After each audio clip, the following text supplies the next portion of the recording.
नमस्कार दोस्तों, क्राइम तक में आप सबका स्वागत है। मैं हूं सुप्रतिम बैनर्जी और हमेशा की तरह हाजिर हूं एक क्राइम की चौंकाने वाली कहानी लेकर, एक ऐसे वाकये को लेकर जिसकी तफ्तीश के बारे में जब आप जानेंगे तो आपको हैरानी भी होगी और अच्छा भी लगेगा कि गुनहगार जो हैं वो आखिरकार पकड़े गए। ये कहानी मुंबई की है और इस कहानी की शुरुआत होती है 5 अक्टूबर से। 5 अक्टूबर की दोपहर तकरीबन 1-1:30 बजे की बात है। मुंबई में एक लोकेलिटी है जिसका नाम है नेहरू नगर और नेहरू नगर से एक बड़ा सा गंदा नाला निकलता है। इसी गंदे नाले में पिछले कुछ दिनों से एक बोरी पड़ी हुई थी जिसको बहुत कसकर बांधा गया था और इस बोरी पर पहले तो 2-3 दिनों तक लोगों का ध्यान नहीं गया, लेकिन जब कुछ दिन गुजरे और इस बोरी से निकलती बदबू ने लोगों को परेशान करना शुरू किया तो फिर लोगों ने पुलिस को इसकी खबर दी।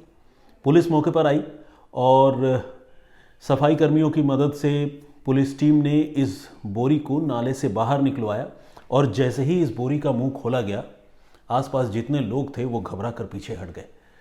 अंदर एक लाश थी, एक लड़की की लाश, और वो भी बुरी तरह सड़ी गली हालत में। आप जानते ही हैं, जैसा कि मैं आपको बता रहा हूँ कि ये बोरी पिछले 3-4 दिनों से तो कम से कम पड़ी ही थी, तो हालत इसकी काफ़ी ख़राब हो चुकी थी। पुलिस ने इस लाश की तस्वीरें क्लिक की और फिर इसे पोस्टमार्टम के लिए पास में ही रजवाड़ी अस्पताल है वहाँ पर भिजवा दिया। ये बिल्कुल एक ब्लाइंड मर्डर का मामला था, क्योंकि मरने वाली लड़की कौन थी, कहाँ की रहने वाली थी, उसका कत्ल किसने किया, पुलिस को कुछ भी नहीं पता था। और उस बोरी में भी जब पुलिस ने जांच की तो उसमें से भी कोई पर्स या कोई चिट या कोई पेपर या कोई कार्ड जैसी कोई चीज़ नहीं मिली जिससे इस लड़की की आइडेंटिटी जो है वो पता चलती। तो पुलिस को जांच तो करनी ही थी और पुलिस ने अपना एफर्ट करना चालू किया। पुलिस ने कम से कम 4 टीमें बनाई, नेहरू नगर थाने की पुलिस ने, और इन 4 टीमों ने ऑर्थोडॉक्स तरीके से, जिसे आप कह सकते हैं कि पारंपरिक तरीका या कॉपी बुक मेथड जो है, उस तरीके से इस मामले की जांच शुरू की। पुलिस ने तय किया कि वो इस लाश की तस्वीरें ज़्यादा से ज़्यादा लोगों को दिखाएगी और पता करने की कोशिश करेगी कि ये मरने वाली लड़की कौन है, इनमें से क्या वो कोई ऐसा है क्या जो इस मरने वाली लड़की को पहचानता है। तो पुलिस ने ये एफर्ट चालू किया और ये सब कुछ शुरू हुआ 5 अक्टूबर को ही। कुछ घंटे गुजरे थे तब तक एक शख्स ने पुलिस से संपर्क किया। ये शख्स जो है वो ऑटो रिक्शा ड्राइवर था।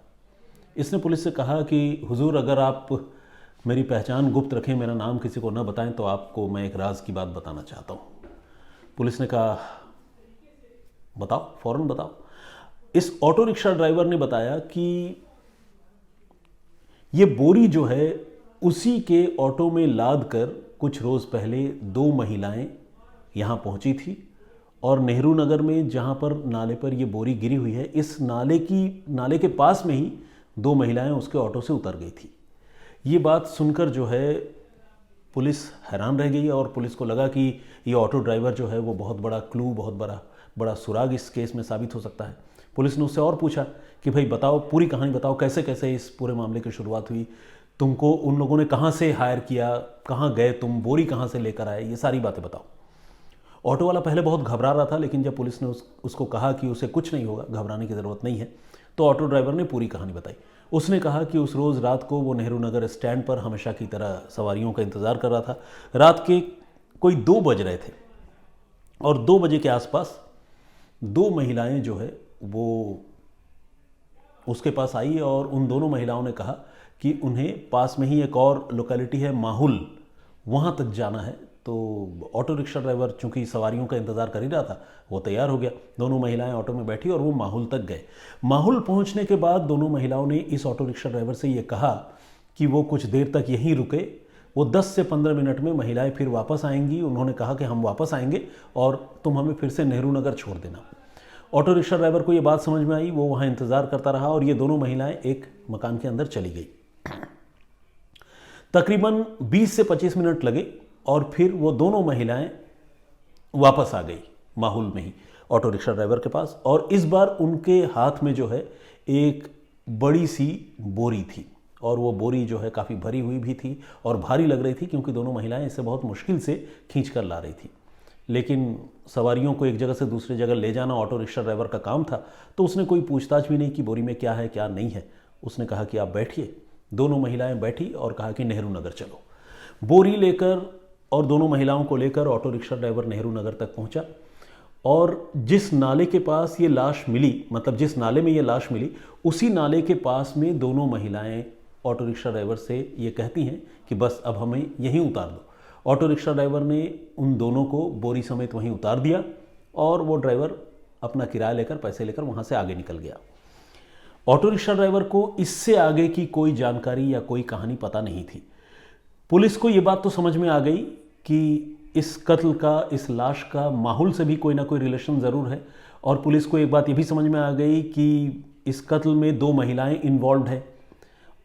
लेकिन ये महिलाएं कौन हैं, पुलिस को इसके बारे में कोई जानकारी नहीं थी। ऑटो रिक्शा ड्राइवर भी नहीं बता सकता था क्योंकि ऑब्वियसली उसने कोई अपनी सवारियों से पहचान तो पूछा नहीं था। और माहौल में जिस जगह पर ये गई थी दोनों महिलाएं, उस मकान का भी एग्जैक्ट लोकेशन, मतलब आसपास के इलाके के बारे में तो ऑटो रिक्शा ड्राइवर बता सकता था, लेकिन उस मकान को भी एग्जैक्ट आइडेंटिफाई करना या पहचान कर पाना इस ऑटो रिक्शा ड्राइवर के लिए मुश्किल था।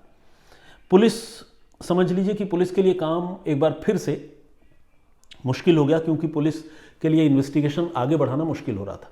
अब पुलिस ने ऑटो रिक्शा ड्राइवर से पूछा कि अच्छा ये बताओ, अगर वो दोनों महिलाएं सामने आ जाती हैं तो क्या तुम पहचान लोगे?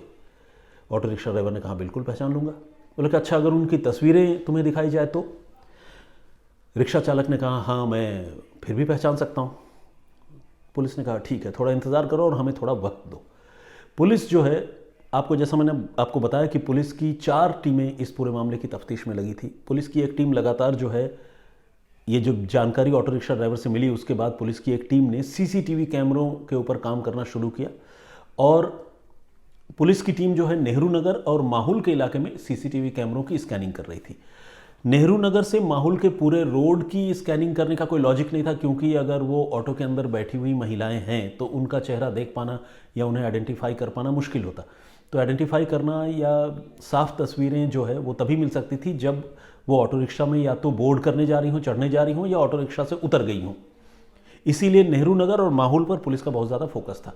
इस कोशिश में पुलिस को नेहरू नगर में देर रात एक सीसीटीवी कैमरे में, चूंकि ऑटो रिक्शा ड्राइवर ने ये जो सारी घटना बताई थी, जो सारा वाकया बताया था, वो बताया था 1 अक्टूबर की रात का, तो पुलिस ने सीसीटीवी फुटेज जो है वो 1 अक्टूबर के ही चेक किए और 1 और 2 अक्टूबर की जो कनेक्टिंग नाइट है, जिसे हम दरमियानी रात कहते हैं, उस दौरान पुलिस को एक सीसीटीवी कैमरे में 2 महिलाएं नजर आई जिनके हाथ में एक पैकेट भी था और वो मोबाइल फ़ोन पर बात करती हुई चली जा रही थी। और ये एक नेहरू नगर के ही एक रिहायशी इलाके की गलियों में ये तस्वीरें कैद हुई थी। ये फुटेज लेकर पुलिस को तो लग ही रहा था कि हो ना हो ये दोनों महिलाएं ही होंगी, क्योंकि कत्ल के मामले में कैरेक्टर के तौर पर, यानी किरदारों के तौर पर 2 महिलाओं की पहचान ऑलरेडी हो चुकी थी, मतलब आइडेंटिफाई हो चुकी थी कि हाँ 2 महिलाएं ही हैं, और यहाँ पर भी 2 महिलाएं नजर आ रही थी और वो भी देर रात संदिग्ध हालत में। तो पुलिस ने ये सीसीटीवी की तस्वीर जो है, फुटेज जो है, वो ऑटो रिक्शा ड्राइवर को दिखाई और ऑटो रिक्शा ड्राइवर देखते ही जो है वो चिल्लाने लगा कि हाँ साहब यही है, यही दोनों महिलाएं हैं जो उस दिन मेरे ऑटो में ये बोरी लेकर आई थी।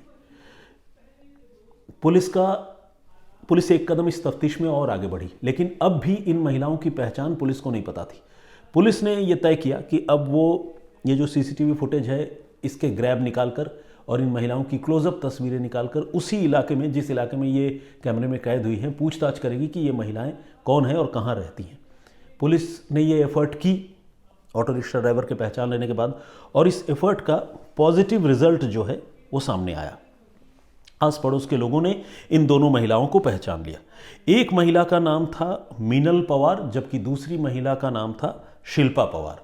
लोगों ने यह भी बताया कि मीनल और शिल्पा जो है वो आपस में बहनें हैं और यहीं रहती हैं। पुलिस ने देर नहीं की, फौरन दबिश डाली उनके घर पर और दबिश डालकर दोनों को इंटरसेप्ट कर लिया, गिरफ्तार कर लिया। अब इन दोनों बहनों से पूछताछ शुरू हुई और ये पूछा कि ये बोरी आपने निपटाई, बोरी में जो लाश थी वो किसकी है, कहाँ से लाए, क्यों मर्डर किया, ये सारी बातें पुलिस ने पूछताछ करनी शुरू की। और उन दोनों ने पुलिस को जो कहानी सुनाई वो कुछ यूं है। ये जो मीनल पवार है, इसके पति का नाम है राजू पवार और उम्र है तकरीबन 28 साल, 28 ईयर्स। तो मीनल पवार जो है इसका पति एक और लड़की से रिलेशन में था, आप उसको इलिसिट रिलेशन कह सकते हैं। और इस बात को लेकर मीनल की अपने पति से अक्सर लड़ाइयाँ होती थी। किसी भी घर में अगर इस तरह का माहौल हो तो लड़ाई झगड़े होते ही है, और इसमें कोई भी हैरानी वाली बात नहीं है। और मीनल की जो बहन है शिल्पा, वो भी इस बात से बहुत परेशान रहती थी कि उसके बहन के घर में इतना क्लेश है, इतनी तकलीफ़ें हैं, और वो अपनी बहन से हमदर्दी रखती थी। हुआ यूं कि मीनल की एक और फैमिली फ्रेंड थी जो माहुल में रहती है, उसका नाम था डॉली। 1 अक्टूबर की रात को मीनल का पति जो राजू पवार है, वो अपनी उस गर्लफ्रेंड को लेकर, जिसकी वजह से इनके घर में इतनी लड़ाइयाँ होती थी, उस गर्लफ्रेंड का नाम है ईशा मिस्त्री। तो उस ईशा मिस्त्री नाम की उस लड़की को लेकर, अपनी गर्लफ्रेंड को लेकर, राजू जो है डॉली के घर गया। डॉली के घर इसलिए गया क्योंकि जैसा मैंने आपको बताया, डॉली फैमिली फ्रेंड थी, तो राजू को भी जानती थी और ऑब्वियसली राजू की वाइफ मीनल को भी जानती थी। तो जब राजू अपनी गर्लफ्रेंड को लेकर डॉली के घर गया और वहाँ बैठा कुछ देर, तो डॉली ने चुपके से अपनी फ्रेंड मीनल को फ़ोन किया और ये बताया कि तुम्हारा पति अपनी गर्लफ्रेंड को लेकर हमारे घर आया हुआ है और ये कह रहा है कि आज रात ये लड़की यहीं रहेगी, मुझे कहीं किसी काम से जाना है, तो प्लीज़ इसको शेल्टर दो। तो मीनल ने अपनी फ्रेंड डॉली से कहा कि ठीक है, जब उसका पति अपनी गर्लफ्रेंड को छोड़कर चला जाए तो तुम मुझे दोबारा फ़ोन करना। डॉली ने ऐसा ही किया। ईशा को डॉली के घर पर छोड़कर मीनल का पति राजू वहाँ से चला गया और उसके मुड़ते ही डॉली ने फिर से मीनल को फ़ोन किया और कहा कि अब वो लड़की हमारे साथ ही है और तुम्हारा पति चला गया है। ये सुनते ही मीनल अपनी बहन शिल्पा के साथ अपने घर से नेहरू नगर से निकली और जैसा कि आप जानते हैं आगे की कहानी, नेहरू नगर से उसने ऑटो किराए पर लिया। किराए पर ऑटो लेने के बाद वो पहुंची सीधे माहुल डॉली के घर।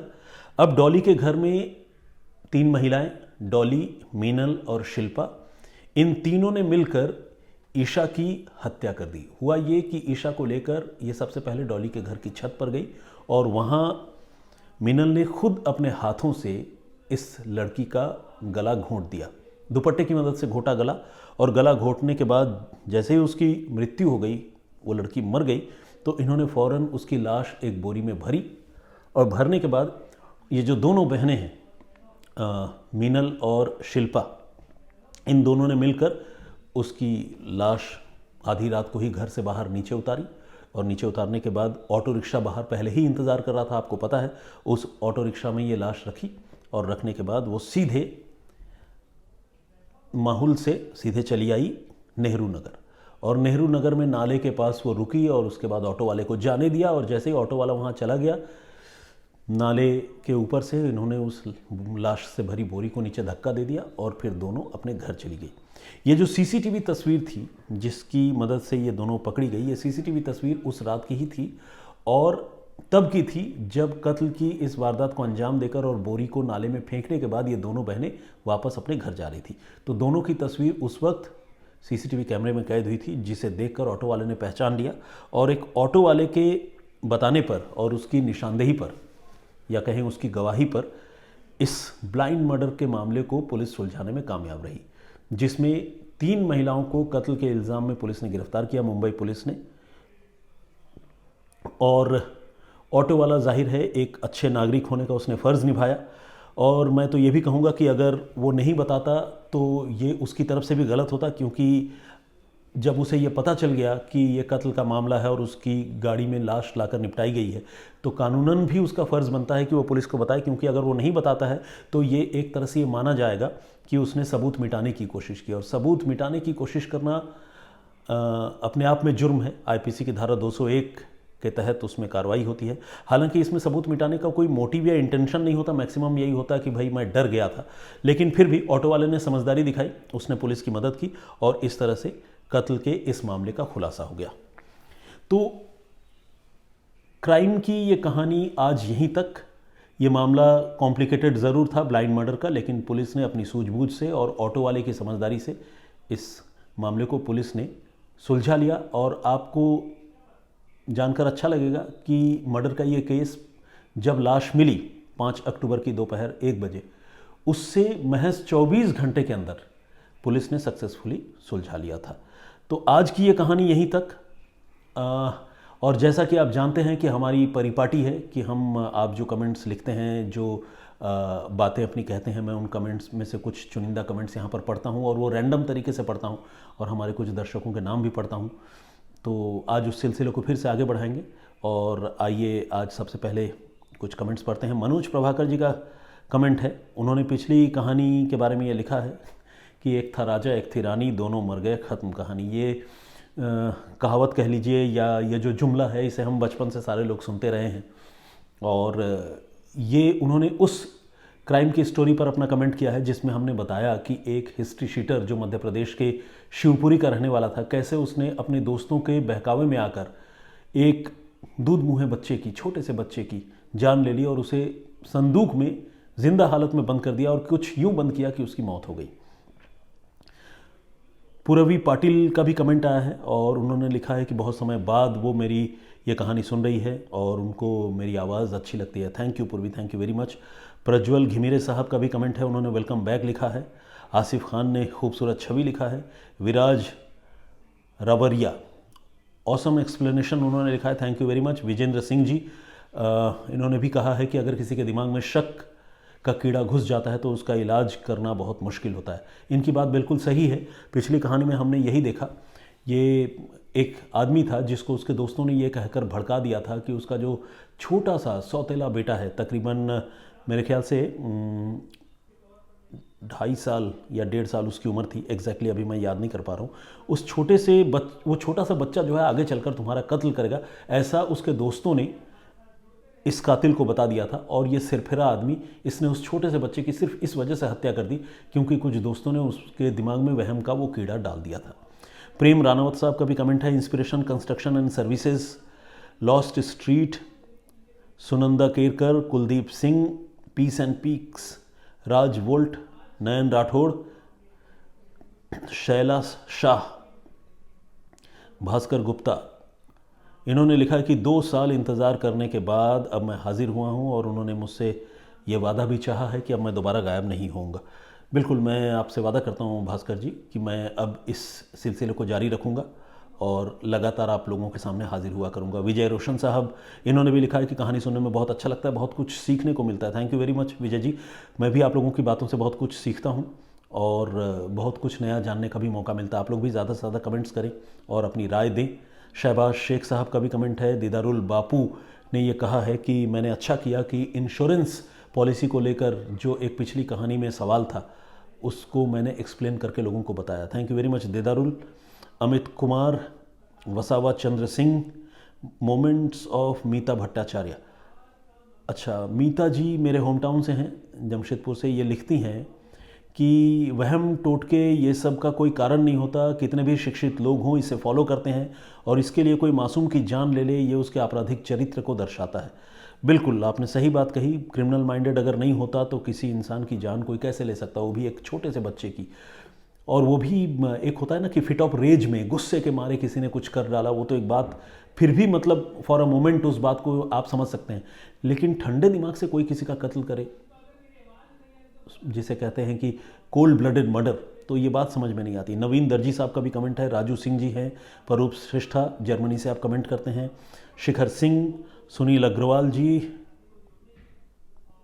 Karma fate me and songs, इस नाम से एक आईडी है, उन्होंने भी कमेंट किया है, अप्रिशिएट किया है। सोनल सिन्हा जी और BL यादव साहब, इन्होंने भी कहा है कि 2 साल के इंतज़ार करने के बाद अब कहानियाँ मैं फिर से सुनाने के लिए हाजिर हुआ हूँ और इससे बहुत खुश हैं। Thank you very much BL Yadav साहब।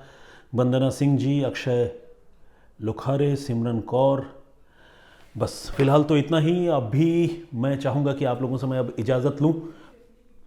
ये कहानी लेकर मैं आप सबके सामने आया था। इस कहानी पर आपकी क्या राय है, क्या आप सोचते हैं, इसके बारे में ज़रूर बताइएगा। और उस ऑटो वाले की भूमिका के बारे में भी मैं आप सबसे जानना चाहूँगा। मैं कई बार सोचता हूँ कि अगर उस ऑटो वाले की जगह हम में या आप में से कोई होता तो हम लोग क्या करते, क्या हम इतनी हिम्मत जुटा पाते और पुलिस और कानून का साथ दे पाते। इस तरह की बहुत सारी बातें जो है मेरे मन में कई बार चलती हैं। आप लोग क्या सोचते हैं आप भी ज़रूर हमें बताइए। और इतना ज़रूर है कि पुलिस और कानून का साथ देना चाहिए और जुर्म के खिलाफ खड़ा होना ही चाहिए। फिलहाल मुझे इजाज़त दीजिए, अपना बहुत ख्याल रखिए। जय हिंद, जय भारत।